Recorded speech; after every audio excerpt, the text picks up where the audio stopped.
Ftit jinbogħod mill-elezzjonijiet tal-Parlament Ewropew, il-Parlament ħejja filmat ta' madwar minuta biex jenfasizza l-importanza ta' Unjoni b'saħħitha.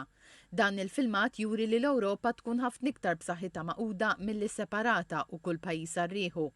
Isemmi li b'riżultat ta' din l-għaqda, l-Unjoni Ewropea rnexxielha ddaħħal regoli għal iktar paċi u kollaborazzjoni. Jgħid li l-Unjoni Ewropea għandha vuċi soda u b'saħħitha li fost affarijiet oħra tiddefendi d-demokrazija.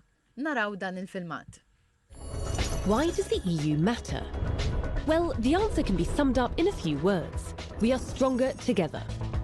In an increasingly fractured world, the EU is a powerful bloc, representing some 450 million people in 27 member countries. Together, we have put in place rules for peaceful, constructive collaboration. It means no one is alone. The EU has a powerful voice, defending democracy and fundamental values at home and abroad. Did you know the EU is one of the biggest donors of humanitarian aid in the world? It also sets universal standards on issues ranging from digital and consumer protection to farming, the environment, human rights and beyond. That's because it's a global powerhouse, greater than the sum of its parts.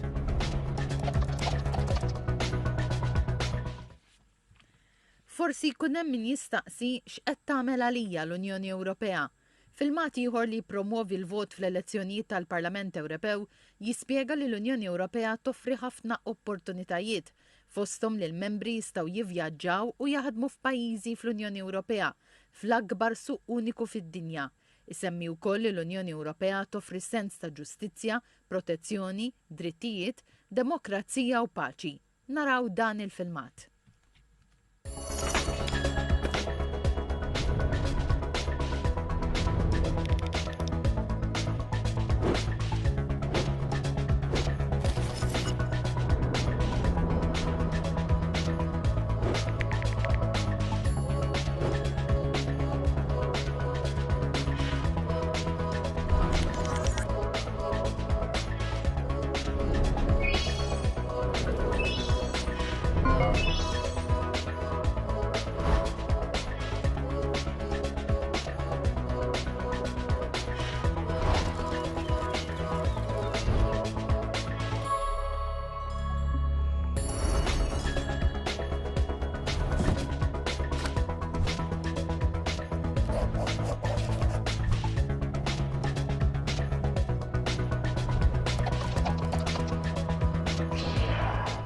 Ikun hemm min jistaqsi għaliex id-deċiżjonijiet tal-Unjoni Ewropea ma jittieħdux aktar malajr. F'dan il-filmat il-Parlament Ewropew rid juri raġuni wara dan, isemmi l-importanza tad-demokrazija fid-deċiżjonijiet u l-bżonn li qabel dawn jittieħdu jinstemaw il-partijiet kollha. U dan kollu jieħu l-ħin. Naraw.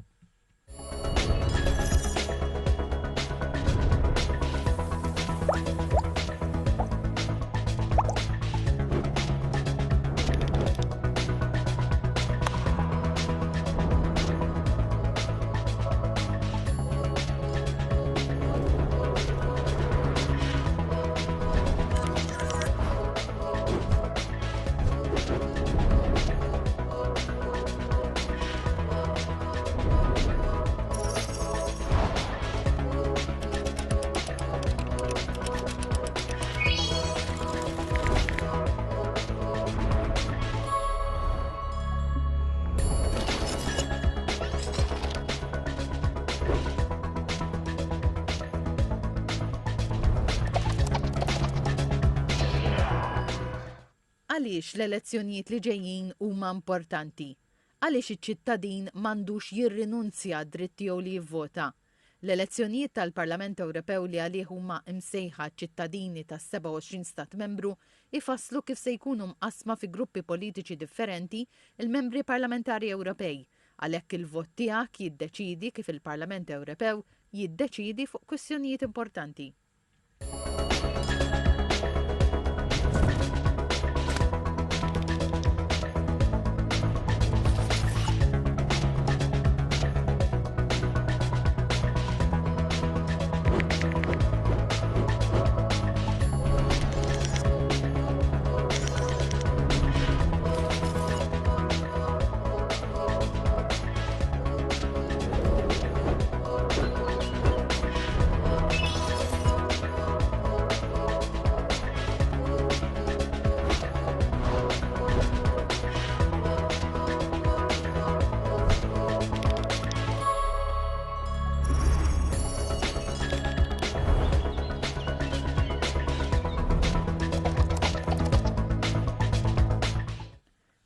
huma l-benefiċċji ekonomiċi ta' sħubija fl-Unjoni Ewropea. Is-suq uniku jagħmilha faċli għal kumpaniji fih dan l-Unjoni Ewropea biex ibijaw u jixtru u wkoll joħolqu impjiegi ġodda. Dan il-filmat juri kif il-pajjiżi u ċ-ċittadini Ewropej jibbenefikaw minn vantaġġi ekonomiċi. How does the EU benefit the economy? Being in the EU means belonging to the world's biggest single market and its third largest economy, accounting for around 15% of global trade. The single market makes it easier for EU companies to buy and sell and create jobs, fueling economic growth and bringing more choice for consumers. What's more, the EU provides billions of euros of investment to tackle regional inequalities, helping agriculture, supporting small businesses, stimulating innovation and driving modern, greener economies. Last but not least, as a powerful global player, the EU gets members better access to and fairer prices on key products like gas and medical supplies.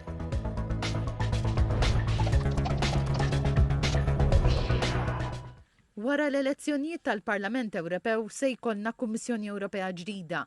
Min jagħżel kif din tkun iffurmata? Kif juri il-filmat informattiv li jmiss, wieħed mill-iktar punti u ħidmiet importanti tal-Parlament Ewropew ftit wara li jkunu eletti l-membri parlamentari u li jaħtar il-President tal-Kummissjoni Ewropea. Naraw iktar dettalji dwar dan.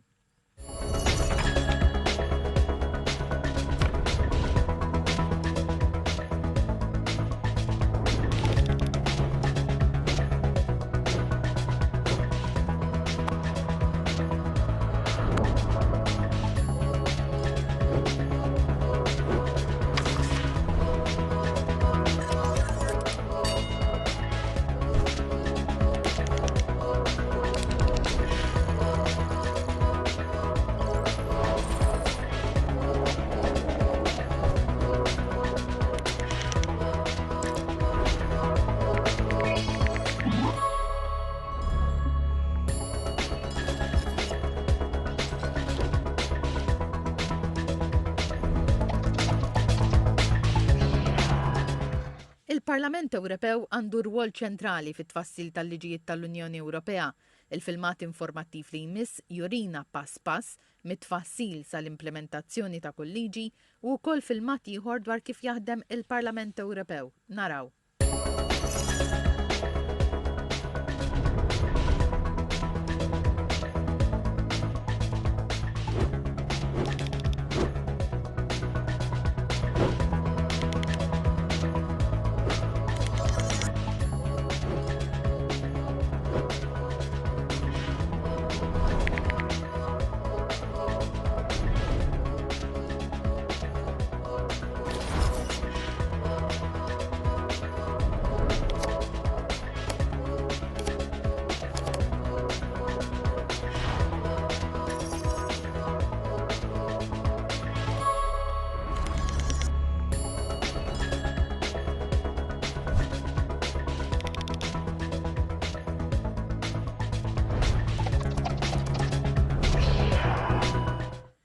Iż-żgħażagħ huma l-futur tal-Unjoni Ewropea.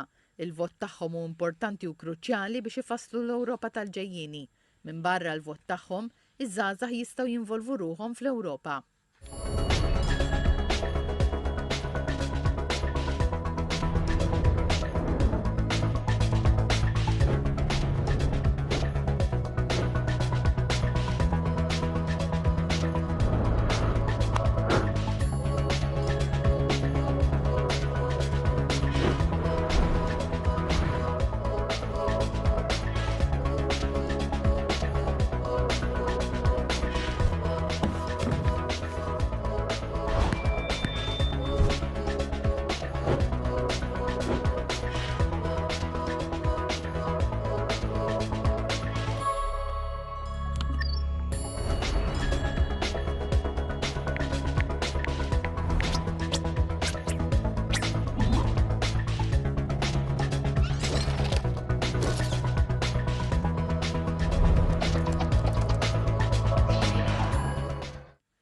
U fl-aħħar nett, kif jista' l-Parlament Ewropew ikun qrib taċ-ċittadini? Naraw.